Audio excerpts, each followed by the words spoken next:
Good Morning Business. Le débat.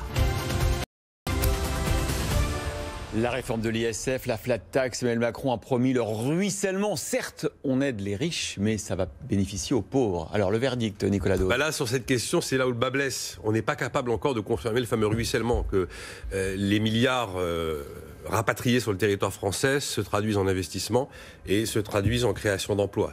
France Stratégie, qui fait régulièrement un bilan, nous dit peut-être qu'en 2021, je parviendrai à apporter une réponse un peu scientifique, un peu empirique quand même, pas au doigt mouillé sur cette question. Ouais. Donc là, c'est la question qui fâche.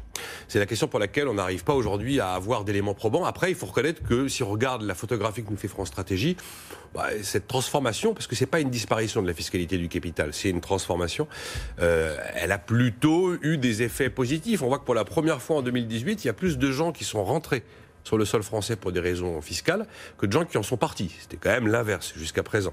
Après, ça a profité aux plus riches, logique. Vous faites une baisse de la fiscalité sur le capital, ça profite aux gens qui ont du capital. Je ne vais pas m'étendre sur le sujet, ça c'est absolument évident. Après, ça a coûté beaucoup moins cher que prévu. On pensait que c'était 5 milliards 100 de coûts annuels, et finalement c'est 2,5 milliards. Et France Stratégie, sans pouvoir encore le vérifier, dit que les effets de comportement liés au retour sur le territoire français pourraient même à l'arrivée conduire à un jeu à somme nulle, c'est-à-dire en fait à l'absence de pertes fiscales pour l'État. Et puis voilà, on a une fiscalité qui est devenue plus compétitive. On rentre dans le rang par rapport aux pays de l'OCDE, nous dit France Stratégie, ce qui était quand même l'objectif. On avait une fiscalité sur le capital qui était complètement anachronique par rapport aux autres pays. Donc voilà, la théorie c'est du ruissellement. Donc pour toutes ces raisons, moins d'exil fiscal, ça coûte moins cher que prévu. Il y a plus d'attractivité fiscale parce qu'on est un peu plus dans les clous de l'OCDE. Et puis finalement, il y a eu un peu un détournement de la part de certains hauts revenus qui sont allés un peu moins vers l'immobilier, donc forcément un peu plus vers de l'économie productive. Vous avez que des éléments qui confirment que c'est pas le moment pour des raisons idéologiques de faire machine arrière, c'est pas le moment de se dire qu'on va refaire une taxe sur le capital, surtout pour gagner 3 milliards d'euros, quoi. Donc voilà, et le problème c'est que ce genre de rapport risque de donner du grain à moudre à ceux qui veulent de la fiscalité sur le capital ou le retour de l'ISF ou de ce que vous voulez, vous l'appelez comme vous voulez, alors qu'en fait on retrouve tous les éléments de conclusion qui confirment qu'il ne faut pas le faire. Jean-Marc Daniel. Oui, je crois qu'il est évident qu'il ne faut pas revenir en arrière.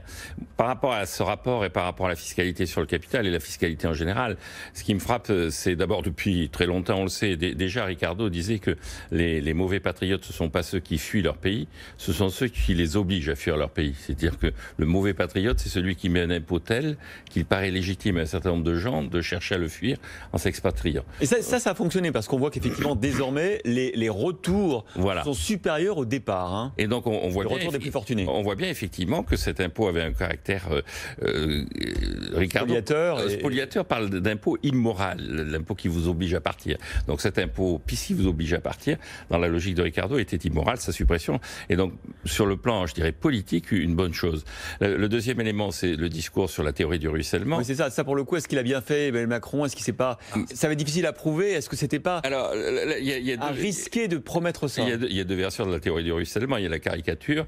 Les riches, s'ils sont sur place, ils dépensent, et à partir de ce moment-là, la dépense des uns devient le revenu des autres. Mais c'est pas ça qu'il y avait dans l'action. C'est de dire, celui qui est parti et qui revient, c'est un entrepreneur. Et donc, c'est pas qu'il dépense, c'est qu'il crée de la richesse. Et donc, l'enjeu, c'est pas la circulation des dépenses. L'enjeu, c'est l'investissement, la préparation de l'avenir.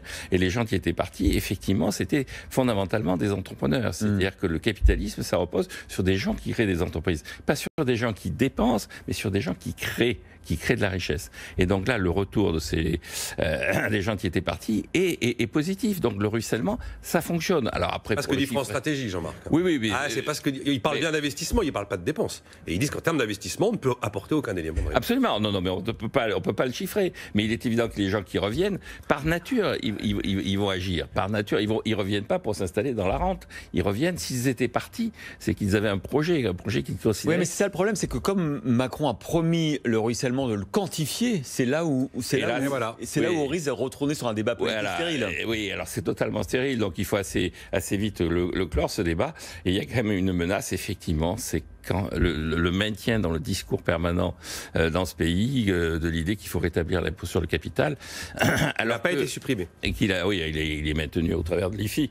Alors que, quand même, les rapports s'accumulent dès les années 70, quand le débat a été lancé. Il y avait eu des rapports assez clairs et assez nets là-dessus. Même s'ils sont difficiles à chiffrer, il y a quand même des raisonnements basiques qui montrent que c'est plutôt un mauvais impôt. Merci Jean-Marc Damiel, Nicolas Dos.